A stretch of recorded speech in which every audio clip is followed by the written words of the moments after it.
Hi friends, it's Sarah from Ruffles and Rain Boots, and we're going to make a cute little Dollar Tree pumpkin gnome. If you would like to make him, just boop, stick around. As always, please like this video so I know you're here crafting with me. So this is a Dollar Tree pumpkin, and I have created the easiest body in the world, and let me show you the front, the sides, and the back. So he's great for a tiered tray because he looks great from all sides. So in order to make him, I'm going to be using this. It says wool pumpkin, feels like steel wool, but you know what's cute. And I'm going to be using some gold faux fur, and I got that on Amazon. And then now I'm going to be using Sherpa for the fabric, and I'm going to be using a lint roller, but you don't have to use Sherpa, just anything with a two-way stretch, including fleece, would work. So I'm going to be using a needle and some embroidery thread, copper wire, and something for a nose. I end up using a flat back because that rolled off my desk. So with regard to the fabric, you just need a two-way stretch. So I'm just going to yank that off, pull this out, and then hopefully cut off the tag without any tears, which I probably should have not done that, but look, no tears, so it worked out. So anyway, a two-way stretch is all you need. So to find that out, you can pull, and whatever way is stretchy, I just knocked off my, there you go. I knocked off my needle. Anyway, whatever way is stretchy is going to be our horizontal.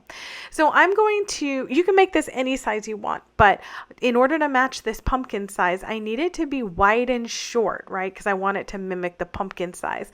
So I'm going to be making mine about 6 inches. So let's see if I have 6 inches. I do. This is a piece of fabric that was literally just shoved in. Yeah, you can see, shoved in. Anyway, because I want them pretty wide, I'm going to go with 6 inches. So let me fold that over. Make sure your 6 inches is about 6 inches. So I have 5 3/4 for that wonky cut there. I'm going to use all of that fabric. So I'm just going to measure 6 inches down. The reason we want almost a square is basically because we want it to be a really wide, really chunky little thing. In case you're wanting to do this for anything else, all you need is a square to make a really wide and really chunky little thing. So you can save these scraps and use them for filler. When I'm working with Sherpa fleece, again, I like to pull all this stuff off so it doesn't go flying everywhere. Just give it a lint roll and it will be fine. So whilst you can hot glue this, you can also sew it if you want to sew it. Like I'm just making sure the stretch is there. No one's saying you have to hot glue it. No one's saying you have to sew it, but this is just quicker. And little things like this that are super quick. Ooh, made that too high. So I'm just going to fold that down a little bit. Perfect. Now the part where I got that hot glue right there, if you have the same fabric, I have the same fabric in those little scraps, just use that and pull it off and it won't transfer anything. All right, so now I'm just going to close this up, leaving a little bit at the top or the bottom, whatever that is, either way. So now that we have that set, I can go ahead and thread the needle. So you don't need a lot of string, but I have to do this off camera because mine was all knotted. Teaches you how do I store my craft supplies.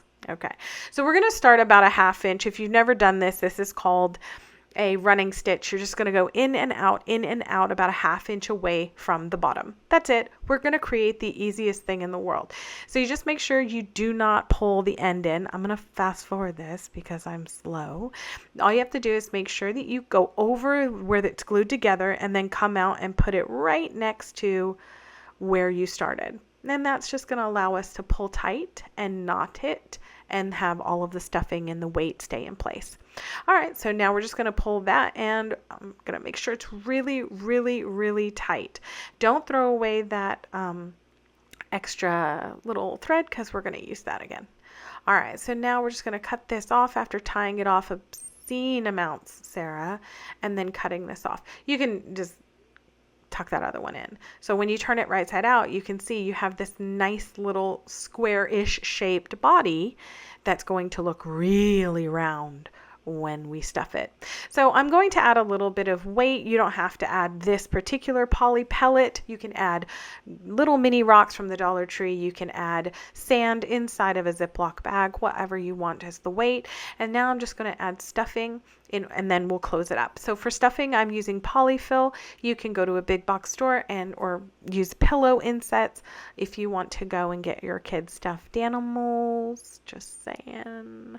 Anyway, we're going to thread that little piece that we had left, and we're going to do the exact same thing. About a 1/2 inch from the top, we're just going to go in and out, in and out, in and out. There's no knotting involved until the end. We're just going to pull it tight. And then once we pull it tight, again, I'm going to save you. Oh, there you go. I'm going to save you from watching me knot this thing, but I'm so slow. Just make sure that you're trying to tuck all of the extra inside the top. And you don't have to do it all right now. You can actually do it later and use a pokey thing to do it, which is what I'm going to do. So I'm going to speed this part up because it's just me, again, tying knots. Lots of knots. Apparently, I didn't speed this up. Oh, because I wanted to show you how I tuck it in. Look at me. I'm such a good editor. If you're an editor and you want to work, just let me know. Okay, so we're just going to cut these off, and then I'm literally going to poke this stuff in. So I'm just smacking it down on the table to make sure everything is nice and tucked. I'm squeezing it to make sure it bounces back, and we're ready. So now I'm just going to take anything. So you could put this on here, but I'll just tell you it's a little easier if you tuck this part in. If you have a little piece that doesn't get tucked in, just go and grab your trusty scissors or a chopstick and push it in. There you go. And again, this is all going to be hidden by our pumpkin on top, so don't worry about it. It's fine. Now it looks like a little squishy little square. For the faux fur, I'm just going to eyeball measure. That's what I'm going to do. If you've never cut faux fur, just make sure all the pile of the faux fur is facing one direction, and then you're going to use an X-Acto knife to just cut the backing. See how easy it should be? You don't need scissors. You don't have to go slow. Just make sure you're only cutting the fabric backing and you're set. So as far as measurements, I know some people want measurements. So I'm going to, again, eyeball it, but it's about 3-ish inches.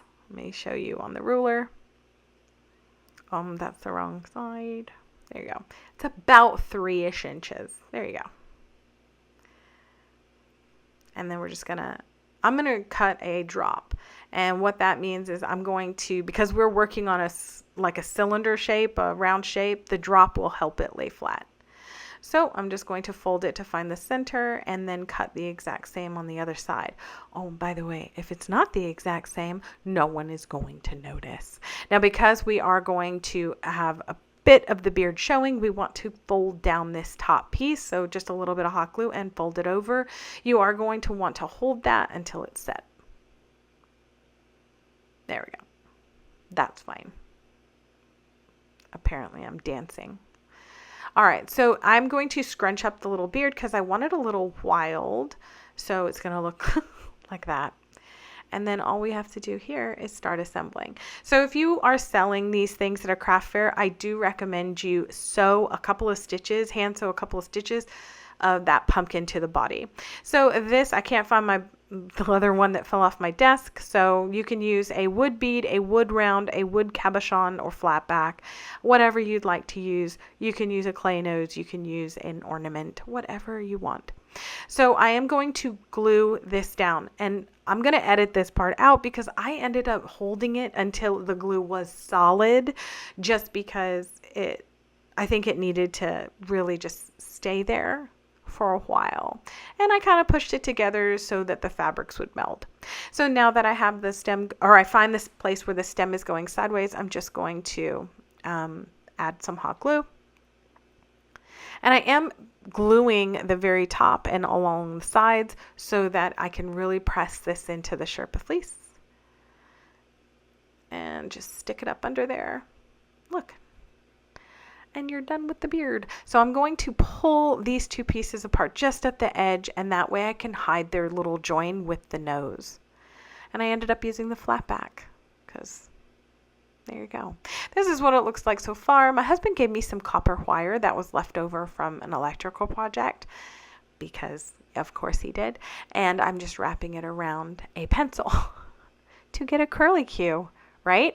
But here's the thing, this is not craft wire, so once I cut it, I actually have to turn the ends down under. There you go. With some needle nose pliers, because that didn't work. There you go. And then all I'm going to do after I get a second one made, I just used a pencil for the first one and a Sharpie for the second one so they wouldn't be so matchy-matchy. And then did the same exact thing with that one. I cut a little hole, stuck them in, and you can add a little bit of glue by sticking your hot glue gun into that. I think I did that after I turned the camera off, but I didn't want them to move, so I'm just going to put that one on first, put this one on next, and then this is it. It was a super quick and easy craft. I mean, even with holding all the hot glue, it took about 14 minutes to make.